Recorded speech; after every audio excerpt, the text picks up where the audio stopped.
right, my friends, welcome to another part of the myths of home recording. Right, we're going to be checking out now myth number 3 and myth number 4 about home recording, and these common sayings of people out there on the audio world that are maybe holding you back from make good recordings at home, or maybe you are questioning yourself and your skills, and you might think that you are not going never to get better at this craft, right? So let's continue with myth number 3, which is as following, right? I have Pro Tools and it's the industry standard. Therefore, my recordings should sound amazing, right? We see this a lot, and I think it's completely lame, completely stupid, so to speak. So you will see this a lot.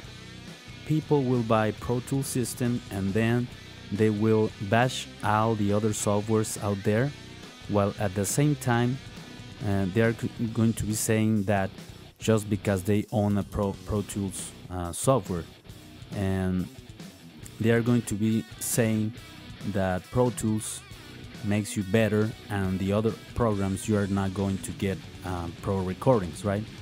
And while I myself think it is an industry standard,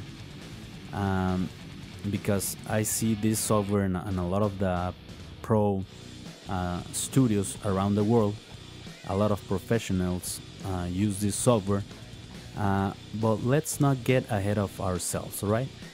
Just having a good tool doesn't mean and doesn't guarantee good work, right?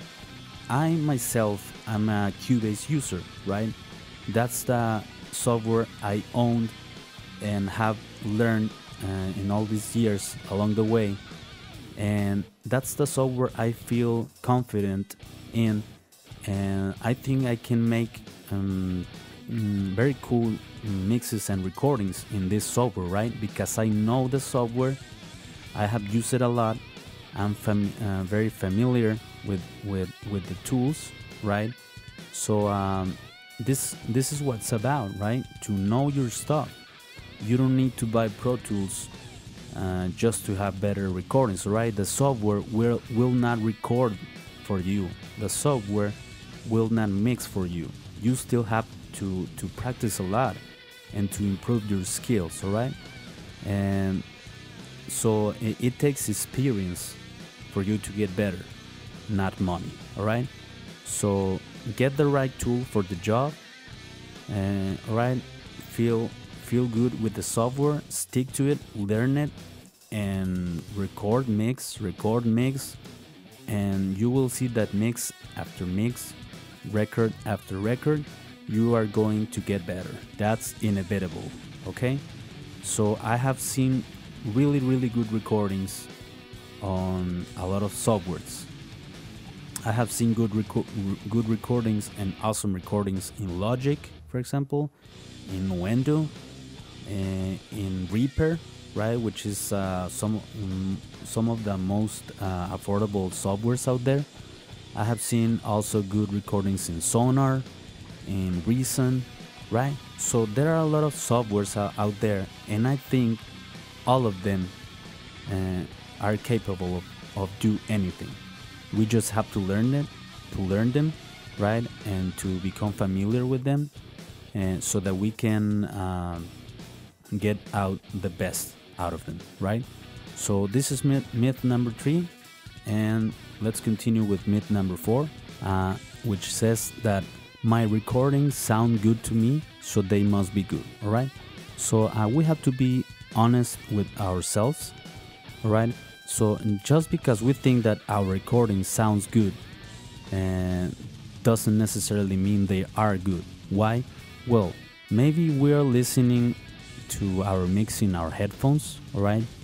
And the mix sounds awesome, right?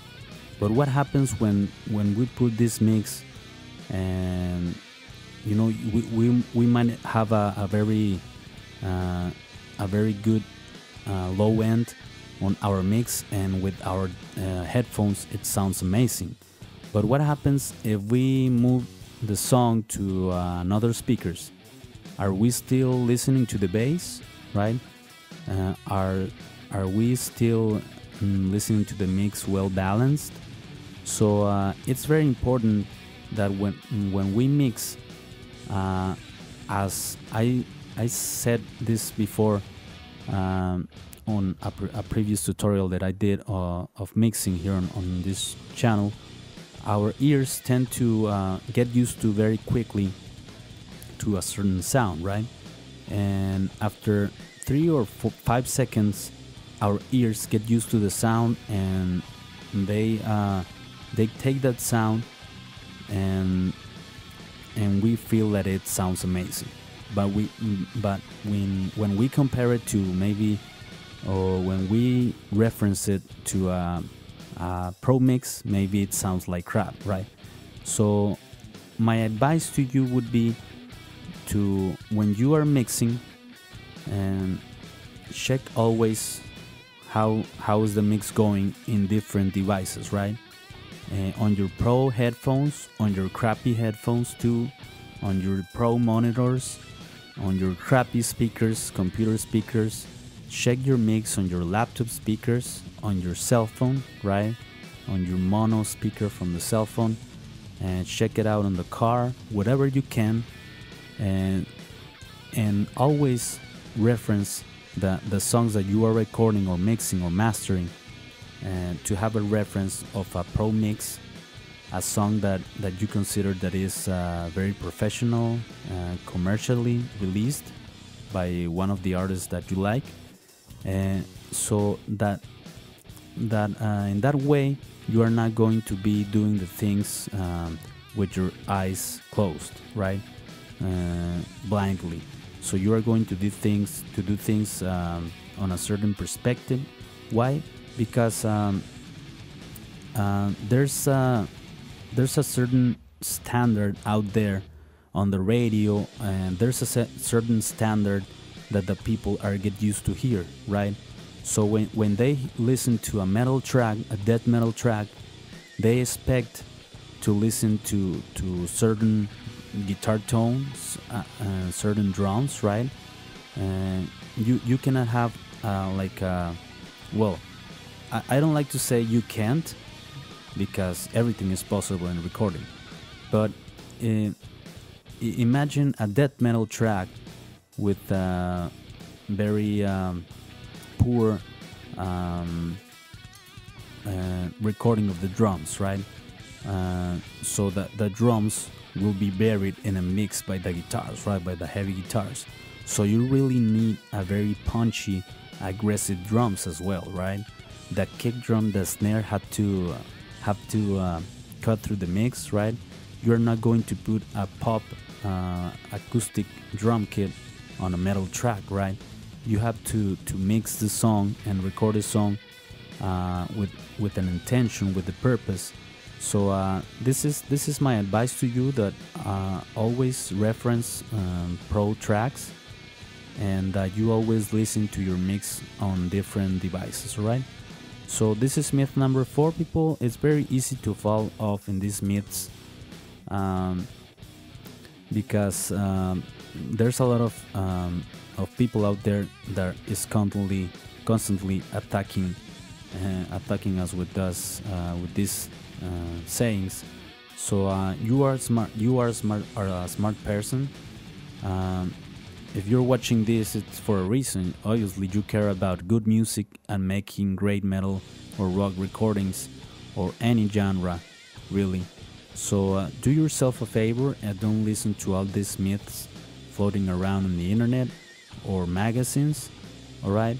So instead, focusing your energy on these myths, you better focus your energy on learning the tools you have, learning them well, and just getting in the studio and doing it. All right.